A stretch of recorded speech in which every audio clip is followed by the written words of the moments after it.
começando o Artigo 5º, um programa que leva até você temas que estão na Constituição Federal e que fazem parte do dia a dia de todos nós, cidadãos brasileiros. No programa de hoje vamos falar sobre indenização por erro judiciário.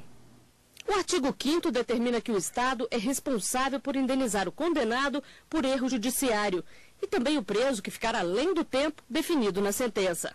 O artigo 37 complementa e diz que as pessoas jurídicas prestadoras de serviços públicos respondem pelos danos que seus agentes causarem a terceiros, mas assegura o direito de responsabilizar estes funcionários em caso de dolo ou culpa. E para falar sobre indenização por erro judiciário, temos dois convidados no estúdio do Artigo 5º. Está aqui conosco o presidente da Associação dos Magistrados Brasileiros, Nelson Calandra. Ele está à frente da ANB há mais de um ano e também é desembargador do Tribunal de Justiça de São Paulo. Já bem-vindo, doutor Calandra. A ANB faz alguma ação para evitar erros como esse? Nós trabalhamos através da Escola Nacional da Magistratura, promovendo vários simpósios, vários cursos para preparar cada vez mais os nossos juízes a enfrentarem a complexidade da vida moderna. Mas o que é preciso que a população saiba é que nem tudo é erro judiciário, não é? Primeiro, o Ministério Público tem a obrigação de investigar sempre que chega a ele a notícia de um crime. E essa investigação, quando ela tem por alvo alguém, esse alguém que é investigado, ele deve existir pelo menos indícios da autoria e prova da materialidade. Então, muitas investigações e muitas ações penais propostas pelo Ministério Público acabam em absolvição por falta de provas. E isso não significa que o cidadão investigado ou processado criminalmente deva invariavelmente ser indenizado, porque é obrigação do promotor provocar a ação penal, é a obrigação do juiz, quando estão presentes os requisitos formais de admissão da denúncia, receber a denúncia, e é a obrigação desse mesmo magistrado tocar esse processo até a etapa final. Então, uma sentença absolutória não significa erro judicial, significa sim cumprimento de uma função inerente ao próprio Estado de Direito. Há casos em que pessoas acabam encarceradas no lugar de outras. Eu mesmo, como juiz corregedor de dos presídios de São Paulo enormes, acabei numa visita correcional identificando que um irmão foi preso no lugar do outro. Eles eram gêmeos e aquele que havia cometido o delito e sido condenado, gêmeo idêntico ao outro, acabaram prendendo um pelo outro. E, evidentemente, que num caso desse, erra não o juiz, não o erro judiciário, é erro daquele que cumpre a ordem do juiz, que acaba prendendo a pessoa errada.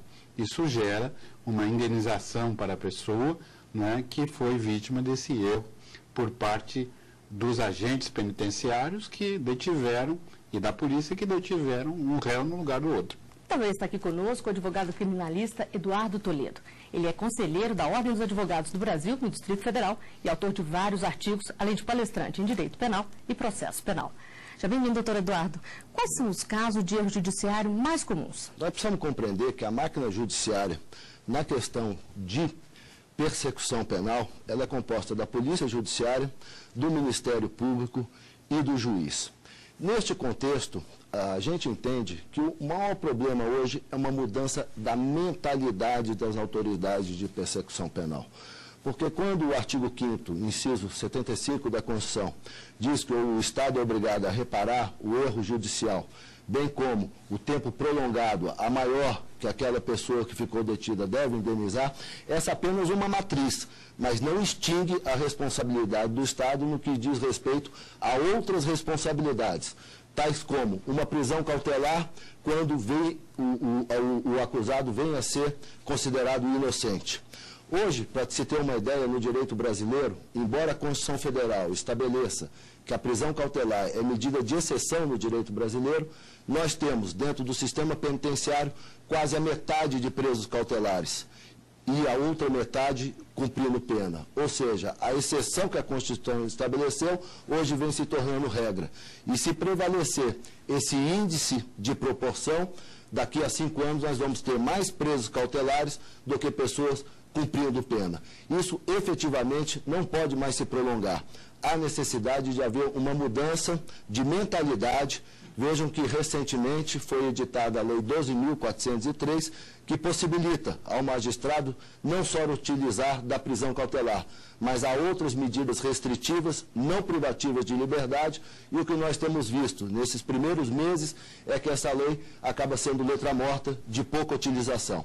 Então, dentro desse contexto, é muito importante uma mudança para que as medidas cautelares, seja ela restrição patrimonial, buscas e apreensões e liberdade, sejam adotadas com extrema cautela, para que aquele que vier a ser inocentado no processo não sofra um gravame indevido no curso dessa persecução penal. Imagine a situação. Você entra numa delegacia para fazer um boletim de ocorrência e acaba preso. Foi o que aconteceu com um garçom do Distrito Federal. Histórias assim são mais comuns do que se pode imaginar. E o pior, qualquer um de nós pode se tornar uma vítima de erro judiciário. O caso aconteceu 5 anos atrás, mas até hoje Roilson se assusta quando vê um policial. E não é para menos. Ao entrar em uma delegacia de Brasília para registrar a ocorrência, ele foi preso. O delegado falou assim: você está preso, foi botando uma algema em mim, botando eu no banco sentado e me algemando ali para trás, como se fosse um bandido, né? E falou: você está com um mandato de prisão aqui desde 2000, na época quando eu fui preso, em 2006, né? Então, desde aquele momento, eu comecei a chorar, só chorar, e foi uma coisa assim que, sei lá, assim, a gente lembrando assim, eu até um pouco nervoso, né? O erro aconteceu porque não foi dada baixa no mandado de prisão por dívida alimentícia, que já tinha sido resolvida junto ao juiz. Roilson passou quase 2 dias preso até conseguir comprovar a inocência. Ele entrou com processo na justiça e vai ser indenizado, mas garante que nada vai apagar o que sofreu. O dinheiro que eu vou receber não vai pagar o que eu fui sofrido ali dentro, né? Porque ali não é lugar de uma pessoa trabalhadora, um pai de família, entendeu? Ali é lugar de pessoa errada. Entendeu? Eu não estava errado, né? Então, aí eu procurei a justiça para ver que as pessoas que fizeram comigo pagam que é o erro, né? O advogado de Roilson representa outros 3 clientes que foram presos indevidamente. Os processos costumam ser rápidos, mas o pagamento demora. Ele diz que casos assim são muito comuns e defende um aumento nos valores de indenizações. Talvez faça com que o Estado melhore as condições, a estrutura dessas baixas, desses processos, né, tornando também mais eficiente para que a pessoa, de repente, não descubra que tem um mandado de prisão não baixado. Isso causa prejuízo material e moral. A pessoa pode perder emprego, a pessoa pode ficar traumatizada, tudo em decorrência de uma falta de cuidado por parte do Estado. Doutor Calandra, como é que é medido o dano para poder se chegar a um valor de indenização? Normalmente é aquilo que a pessoa deixou de ganhar, porque fica privada da sua liberdade, possibilidade de trabalho, a dor moral, quer dizer, aquela prisão traz um gravame, uma dor, um sentimento, não é? Não se pode banalizar a dor moral, mas a indenização deve trazer uma reparação que conforte a pessoa, que permita a ela até se valer das ferramentas modernas da psicologia. E outro ponto é a Lei 12.403, que é uma lei que parece que veio para trazer inovações. Ela traz uma escada que o juiz tem que escalar, né, ali para chegar à decretação da prisão preventiva. Eu digo que no Brasil, na verdade, pela legislação processual penal e o Código Penal de 40, Sua Excelência é o réu, não é o juiz, não é o desembargador, não é o advogado, não é o promotor, não é o corpo de jurados. Por quê? Porque são tantos os recursos que alguém comete um homicídio, leva 11 anos para começar a cumprir a sua pena. E por isso, o presidente César Peluso propôs uma medida que restringisse o uso de recursos para que nós não vivamos o paradoxo que é um sistema processual penal que não trabalha com severidade, aqueles que têm, vamos dizer, autoria confessada, aqueles que têm uma prova cabal de autoria, que são julgados pelo júri e condenados, e assim mesmo, levam 11 anos para começar a cumprir uma pena, nós vivemos um paradoxo onde a grande vítima é a sociedade brasileira. E é por isso que nós lançamos aqui em Brasília, na Comissão de Constituição e Justiça, uma frente parlamentar por aprimorar a justiça brasileira. Desafios do século XXI, ferramentas do século XX. A organização criminosa que matou a minha colega Patrícia Scioli, ela vai responder por um crime que está definido na mesma lei que dizia a pena que era dada a quem roubava o cavalo do meu avô. Quer dizer, matar um juiz e roubar um cavalo, um bando criminoso vai receber o mesmo tipo de penalidade. Doutor Toledo, e no caso do erro, é investigado quem provocou aquele erro judiciário? O que acontece com essa pessoa? No direito brasileiro, o erro judiciário ele pode se dar por ato comissivo, ou seja, pelo fazer, pelo agir do Estado, como pode ocorrer também por ato omissivo, o não fazer. Evidentemente que nessa situação não se pode responsabilizar o magistrado pela baixa de um mandado de prisão que já teria surtido os seus efeitos e já teria chegado à sua finalidade. Nessa hipótese, evidentemente, há uma responsabilidade do Estado por ato omissivo e isso deve ser imputado àquele que deu causa. Se for a título culposo, o Estado responderá isoladamente. Se for a título doloso, o Estado poderá chamá-lo a se responsabilizar pelo dano causado pelo Estado. Dr. Nelson tratou de uma questão muito importante aqui. É o que diz respeito à possibilidade de se evitar o erro judiciário. E como é que nós evitamos o erro judiciário? Primeiro, com uma mudança de mentalidade, como eu já afirmei, no que diz respeito ao excesso de medidas cautelares. No outro, é o que diz respeito a uma legislação processual e, sobretudo, regras de procedimento para se percorrer o processo, para se apurar o princípio da verdade real, para que a gente possa dar ao juiz plenitude de segurança a fim de que venha proferir uma sentença correta. E dentro desse contexto, há uma divergência muito grande porque a ordem tem questionado vários tópicos do que seria uma modernização da legislação processual apta a punir e apurar a responsabilidade de uma organização criminosa dentro de uma sociedade tecnológica. Vejam, por exemplo, o exemplo do que hoje se estabelece dentro de um procedimento para se apuração da responsabilidade no âmbito criminal. A lei estabelece o prazo de 90 dias para que o juiz possa proferir uma audiência una, onde se possa produzir todas as provas e ali, dependendo da complexidade do caso, já proferir sentença ou possibilitar que as partes apresentem memoriais. Mas há um contrassenso, porque neste período da instrução criminal, basicamente é a defesa que tem que produzir a prova. A prova da acusação é toda produzida na fase pré-processual e apenas reproduzida sob o contraditório para que tenha uma validade. E embora a lei estabeleça um prazo exíguo e determine ao magistrado que faça, na medida do possível, essa audiência una, esta mesma lei não impede que o Estado investigador possa, durante 10 anos, submeter alguém à qualidade de investigado, possibilitando a produção da prova. Se o faz assim em relação a uma autotutela do Estado e para proteger a sociedade, deve-se igualmente, neste contexto, não estarmos preocupados apenas com prazo de 90 dias, mas o mais importante é que haja possibilidade de se exercer a ampla defesa e que essa ampla defesa vai colaborar com o magistrado e não vai prejudicar o magistrado, muito pelo contrário, a dar subsídios para que se dê uma decisão justa, correta. E é isso que a sociedade quer e o Estado quer. Se você fosse uma vítima de erro judiciário, correria atrás dos seus direitos? No próximo bloco você vai ver as opiniões nas ruas. O artigo 5º volta já.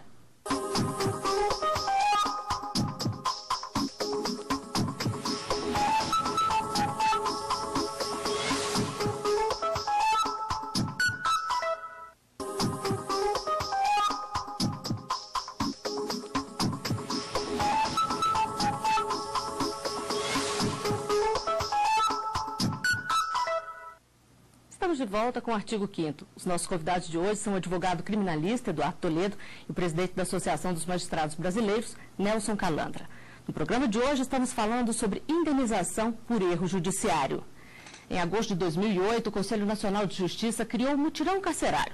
O programa, que faz um retrato do sistema prisional brasileiro, tem entre os objetivos a garantia do devido processo legal e a revisão de prisões. Desde que começou, o Mutirão já analisou mais de 350 mil processos. A liberdade foi concedida para cerca de 34.500 condenados e presos provisórios. Os números abrangem casos de extinção de pena que já havia sido cumprida, livramento condicional, progressão de regime aberto, indulto, revogamento de prisão e relaxamento de flagrante. Doutor Calandra, o que tem sido feito para poder diminuir esses casos de pessoas que ficam além da conta na prisão? Primeira coisa, vamos quebrar um factoide, que às vezes acaba divulgado pela mídia. Não é porque alguém completou um tempo para passar para um outro regime que automaticamente tem que ir para a rua. É preciso comportamento carcerário, deliberação judicial e condições legais para que esse novo regime seja concedido. Aliás, eu queria lembrar que nós estamos no século XXI. Penas longas, não cumpridas, desacreditam por completo o sistema penal brasileiro. E eu quero dizer, com a minha experiência de mais de 30 anos atuando, tanto em matéria criminal, em outras matérias, mas de modo particular em matéria criminal. Está na hora da sociedade brasileira, Eduardo, repensar essa questão da quantidade de pena que nós impomos às pessoas. Nós não podemos impor uma quantidade de pena que não será cumprida. Isso desautoriza a magistratura, desautoriza o Estado brasileiro. Então, as penas devem ser menores, efetivamente cumpridas. O povo brasileiro não tem dinheiro para pagar isso. Nós temos outras prioridades. Eu me lembro de uma lei ambiental que dizia o seguinte: se uma igreja fizer muito barulho, o padre tocar o sino, a igreja deverá ser vendida e o produto da venda transformado em construção de presídios. Eu queria homenagear a advocacia criminal brasileira. São parceiros da magistratura, são parceiros do povo brasileiro. Eu já atuei na advocacia, vim para a magistratura por concurso público. Nós temos que reduzir isso. Agora, há casos de erro. Realmente, há estados que ainda não estão totalmente informatizados, e isso provoca que as pessoas acabem retidos por maior tempo. O ministro Gilmar Mendes refere casos de presos que estavam muito além do tempo. Nesse caso, cabe indenização? Cabe indenização. E eu vou te dizer um caso até pitoresco. Eu era corregedor de presídio, fui à penitenciária do Estado, tinha lá um preso que já tinha cumprido 30 anos de prisão. Estava na hora de ir embora. Doutor, o que eu fiz que o senhor vai me expulsar daqui? Eu não tenho família lá fora. Eu não tenho ninguém. Eu só tenho esse lugar. O senhor vai me expulsar daqui, eu vou fazer o quê? O que eu cometi de tão grave? Não, sua pena acabou, meu filho, está na hora de ir embora.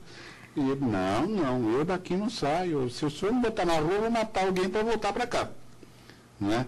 E aí, com o Luiz, que era o diretor do presídio, nós concordamos de botar ele para o lado de lá do muro, continuar ali prestando serviço, não é, para a própria penitenciária, porque não tinha onde colocar aquele indivíduo. Então, isso mostra que penas muito grandes destroem os laços familiares.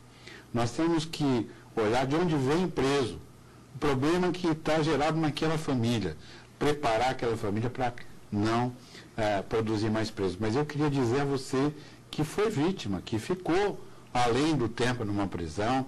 O judiciário brasileiro está pronto a corrigir os erros que o sistema muitas vezes produz. Nesse caso, doutor Toledo, o que o preso deve fazer? Eu inicialmente gostaria de parabenizar o doutor Nelson por expor publicamente uma grande preocupação de todos aqueles que trabalham no âmbito de uma política criminal. Já é consabido que o que seria impunidade, o maior conceito de impunidade? Talvez o maior conceito de impunidade seja a polícia investigar, o Ministério Público denunciar, o juiz condenar, mas o título executório se tornar ineficiente, ou seja, não haver um mínimo de respaldo a essa decisão judicial e se torna ineficaz pelo não cumprimento dessa prisão. Eu acho que é uma ideia muito retrógrada se imaginar que o aumento de pena, da quantidade de pena que possa ser imposta ao delito, vai inibir a prática desse crime. E aí os advogados, obrigatoriamente, têm que respaldar e apoiar a magistratura para que ideias como essa não voltem a se repetir no direito brasileiro, porque acaba tornando um monstruoso arcabouço jurídico que dificulta não só a atuação de advogados, mas sobretudo a de magistrados. E aí há uma responsabilidade, não só da ordem, mas do Ministério Público, de todos, de contribuir para com uma justiça social. Em relação a esses erros judiciários, sobretudo quando o condenado passou mais tempo do que estabelecido na pena, né? E aí deve-se ressalvar também as hipóteses de progressão, tão bem explicadas pelo Dr. Nelson, que não é meramente um requisito objetivo de tempo que autoriza essa progressão, mas do término da pena, principalmente. Nós temos visto que o Estado brasileiro, ele adota uma dicotomia distinta. Ao mesmo tempo que aparelhou muito bem o Ministério Público, pouco fez em relação à Defensoria.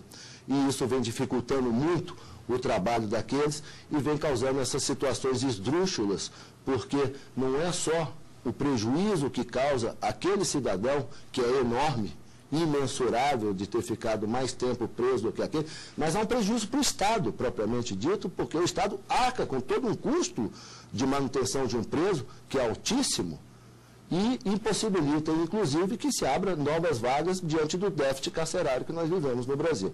Então, nessas condições, deve-se procurar a Defensoria Pública, deve-se procurar alguma entidade que preste apoio judicial, ou se deve procurar o advogado particular, que não se recusará uma causa dessa magnitude até atuar pro bono, a fim de se fazer reparar minimamente esse grave dano acarretado àquela pessoa. Só para dar um esclarecimento à população, o Brasil tem uma ferramenta maravilhosa chamada habeas corpus. Ou seja, você que é familiar, se está passado o dia da pena, se chegou, vai chegando próximo, São Paulo tem um sistema que já, o próprio computador já prepara a saída do preso. Mas, se houver esse retardamento, existe essa ferramenta que chama habeas corpus. Qualquer um de nós, seja quem for, juiz, promotor, advogado, uma pessoa da sociedade, a mulher que varre o chão, qualquer um pode propor um habeas corpus, dizendo, fulano de tal está preso irregularmente, passou o dia que ele deveria sair. E o tribunal, e eu recordo, o doutor Eduardo falava do nosso tribunal de alçada criminal, em 24 horas nós dávamos uma resposta, ou dava liminar, ou mandava ao Ministério Público, ou pedia informações ao juiz, e se tinha que botar alguém na rua, ia para a rua mesmo. Exato. E apenas complementando a informação do Dr. Nelson, é importante esclarecer à sociedade que, neste caso, o próprio preso pode peticionar da penitenciária. O preso tem o jus postulante para impetrar habeas corpus, como para requerer qualquer benefício ao juiz da execução. Não necessariamente precisa se fazer por um profissional habilitado, mas o próprio preso pode postular esse direito que lhe é devido. O ideal é sempre recorrer a um advogado, mas se não puder, se tiver uma dificuldade, escreva você mesmo, mãe, pai, tem um filho preso, precisa de impetrar uma ordem, pode impetrar, e como é que faz? Dirija ao tribunal da localidade onde você mora e dizer que nós precisamos reduzir as penas, melhorar os presídios e reinserir o preso na sociedade. Sem isso, não tem futuro. E nas ruas, a simples possibilidade de ser preso por engano assusta as pessoas. A equipe do Artigo 5º foi conferir as opiniões. As pessoas podem até ser assim, parecidas, né, mas não são iguais. E há muito isso, infelizmente. Eu tenho um vizinho que houve esse acontecimento com ele lá, teve esse problema. E eu acho assim, a pessoa tem que correr atrás dos seus direitos, tem que processar o Estado para que com isso não venha cometer tantos enganos. Deve ser investigado para que a pessoa que realmente cometeu o erro, né, seja punida. Se numa lei falha dessa, botássemos pena de morte, ia morrer inocente. Aí desmoraliza toda a estrutura. Para corrigir esse erro, a justiça tem que encontrar uma maneira de compensar a pessoa que é prejudicada. As pessoas têm que se indenizar sim, porque você vai ser acusado de uma coisa que você não fez, vai se expor, né? Prejudica muito, né? A pessoa às vezes enganada por uma outra pessoa, né? Então pode afetar a vida familiar dele, profissional, tudo isso aí acarreta muito. A gente vê muito casos aí de pessoas clonar documentos e você passar para outras pessoas e às vezes a pessoa ser presa injustamente. Tem que procurar todos os seus direitos do cidadão para provar para a justiça que ele é um inocente, que na minha opinião, ninguém deve ter que pagar pelo erro da justiça de outros. Se eu errei, eu tenho que pagar pelo meu erro, mas se eu não errei, eu vou até a última instância atrás dos meus direitos.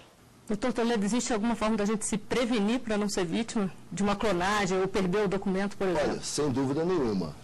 Dentro do direito penal e do processo penal, nós temos o estudo da vitimologia também. Evidente que o cidadão pode tomar algumas precauções. A primeira delas seria comunicar imediatamente à autoridade policial qualquer extravio de documento, talionário de cheque, enfim, qualquer documento pessoal seu que possa ser utilizado, seja para identificar, seja para a realização de um negócio jurídico. Essa é a primeira medida obrigatória que se faz necessário, porque o Estado não pode também, ao princípio da confiança dentro da sociedade, dentro do direito penal, que estabelece que cada um é responsável por aqueles atos que devem praticar. Então, na hipótese de furto ou extravio, deve ser comunicado imediatamente. Um segundo aspecto também que deve ser ponderado é um brocardo romano que diz: a justiça não socorre aqueles que dormem. Havendo qualquer problema, sendo chamado a fim de prestar esclarecimentos, não custa. É um zelo que se deve cuidar, até para que se auxilie o magistrado, para que não haja um induzimento a erro por parte das autoridades de persecução penal. Sempre consulte um advogado. As relações jurídicas hoje são muito complexas. Então, na hipótese, tendo conhecimento da necessidade de ir ao Poder Judiciário, seja na qualidade que for, consulte um advogado, porque se este advogado, já com a experiência e o conhecimento jurídico, detectar alguma falha, ele irá de imediato comunicar com o juiz e o problema se tornará muito mais fácil de solução. Doutor Calandra, no caso do juiz condenar por um erro com base num documento clonado ou usado indevidamente, também é erro judiciário? Eu acho que não. Eu acho que se é uma coisa que não pode ser detectada facilmente, não se torna um erro judiciário. Mas eu queria aqui recomendar, primeiro dizer uma coisa: o judiciário brasileiro está aberto de segunda a domingo. Em toda a cidade há um juiz de plantão que atende de segunda a domingo. Ou, quando não, plantão nas sedes regionais ou nos próprios tribunais. Então, está permanentemente aberto e qualquer erro pode ser corrigido. Eu queria dar um conselho à mãe e ao pai quando vai registrar o filho: colocar sempre um nome composto. Evita a confusão por nomes semelhantes, que nós chamamos de homonimia. Se houver erro, propõe ação através de um advogado. Nós temos essa maravilha que é a advocacia brasileira, composta de grandes e bons profissionais que vão formular a sua pretensão. E se não puder pagar o advogado, for uma pessoa pobre, há a Defensoria Pública em todos os estados do Brasil, ou a Procuradoria, que podem propor uma ação reparatória. Nós, juízes, trabalhamos sempre para acertar. Com esse conselho, a gente chega ao final de mais um Artigo 5º. Doutor Eduardo Toledo, doutor Nelson Calandra, eu agradeço a participação de vocês aqui conosco e a gente se vê na semana que vem. Até lá!